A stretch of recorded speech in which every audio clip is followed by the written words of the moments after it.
hay'ado ay dhawaan bilaameen dhismaha 12 galaas oo kamid noqonaya dhismaha jaamacadda ummadda Soomaaliyeed faraceeda maamulka Galmudug ee degmada Tani Caabud Waaq oo lagu dhisay si isxilqaan ah ayaa maanta waxa la soo gaarsiiyay deeq sibir ah deeqdan sibirka ayaa waxa ay gaaraysaa 190 kiisha waxaana ay ka kala timid wasiirka wasaaradda caafimaadka maamulka Galmudug Cabdi Wali Jaamac iyo sidoo kale ganacsade Ustaad Cali Qaasim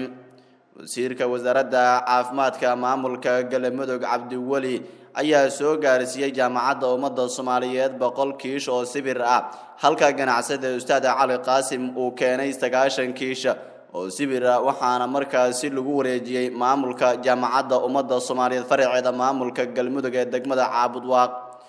Ustaad Cali Qaasim ayaa goobta ka hadlay isagoona sheegay in loo baahan yahay in laga wada qayb qaato dhismaha kalaasiyada jaamacadda ummadda Soomaaliyeed faraceeda maamulka Galmudug ee degmada Caabud Waaq maanta oo ay bishu tahay 9 bisha afraad halkan waxaan u nimid deeq ah mutadawac oo aan uga qayb qaadanayno dhismaha jaamacadda waxaa la dhisayaa 12 galaas oo waxaa lagu dhisayaa si mutadawacnimo ah iska wax u qabso ah ummadda Ilaahay wax siiyay haday ganacsato tahay iyo hadii ay tahay hadii alla ku roon yahay ii sheeg diaspora mas'uuliin maamul dawlo mid state mid degmo qof kasta Ilaahay wax siiyay waajib waxa ku ah maadaama ay tahay sadaqatul jaariya ay bishan ku jiraan bil Ramadaan barakaysan tahay sadaqada jaariyada meelaha lagu baxay bay ka mid tahay jaamacadda ummaddu waxa ka mid ah masaajidda waa amal aan go'aynin sadaqada aan go'aynin weeyaan waayo inta ka soo baxaysa baaduun iyo aakhiraba xafaaysa marka waxa weysaas waxay u tahay sadaqatul jaariya marka si mutadawacnaan maanta waxaan ku soo gaarsiinay deeq sibir oo aniga ustaad ahaan aan guddoonsiinayo jaamacadda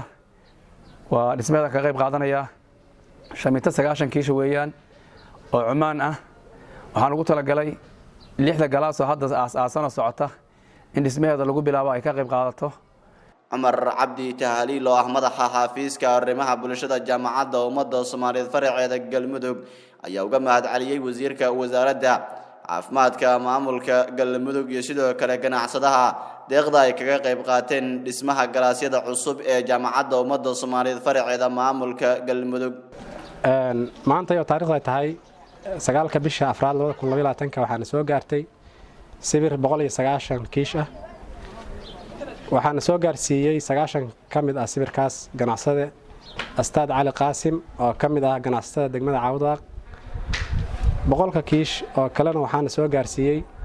wasiirka caafimaadka mudane Cabdi Wali Jaamac Ilaahay baa mahad subhanahu wa ta'ala kadib waxaan u mahad celinaynaa ganacsade Ustaad Cali Qaasim iyo wasiirka caafimaadka sibirkan waxa loogu talagalay in looga qayb qaato dhismaha 12 fasal ee bilaabanaya oo hadda 6 kamid ah already ay bilaabatay dhismayaalkaas ma jiraan wax lacag ah oo ugu jirta khasnada waxa lagu bilaabay oo loogu talagalay in bulshada reer Caabud Waaq bulshada reer Galmudug iyo bulshada Soomaaliyeed in ay dhisata ayaa loogu talagalay waxaan ugu baaqaynaa marka anaga uga mahad celinaynaa khiyaarta sibirkan soo gaarsiisay marka hore waxaan rabnaa marka xigta inaan ugu baaqno bulshada reer Caabud Waaq bulshada reer Galmudug iyo bulshada Soomaaliyeedba in ay qayb ka noqdaan dhismayaalka jaamacadda oo baahideedu ay taagan tahay 6 fasal ee hadda noo bilaabatay waxaan rajaynaynaa bisha September markii la gaaro inteega la qaadanayo in lagu qaato ayaan rajaynaynaa waa dareensantiin marka muddada hadda aan haysano waxa weey waa 3 bilood 3 bilood waxaan rajaynaynaa in qayb aad ka noqon doontaan dhismayaalka fasaladaas ee hadda socda xaqiiqaduna waxay tahay waxa la tijaabiyay oo aan ogaanay in bulshadu hadii ay iskaashato wax badan ay qaban karto dhismayaalkan hadda meesha idinkaga muuqdo faraha badan oo library-ga leh oo xafiisyada leh kulliyadaha leh bulshada reer Caabud Waaq iyo bulshada reer Galmudug ayaa dhisatay waxaan ugu baaqaynaa marka bulshada Soomaaliyeed iyo reer Galmudugba in qayb laga noqdo oo maaragtay laga qayb qaato fasaladaas dhismayaalkooda insha Allah ta'ala waxaan rajaynaynaa bisha September markii la gaaro inaan aragno ayagoo dhameystirmay waxaan leenahay marka qof walba jaanis baad haysataa maanta aad kaga qayb qaadan kartid bishaan waa bishii maaragtay sadaqada iyo cibaadada weeye iraad aadan cali TV iyo raadiyaha Sooyaal Caabud Waaq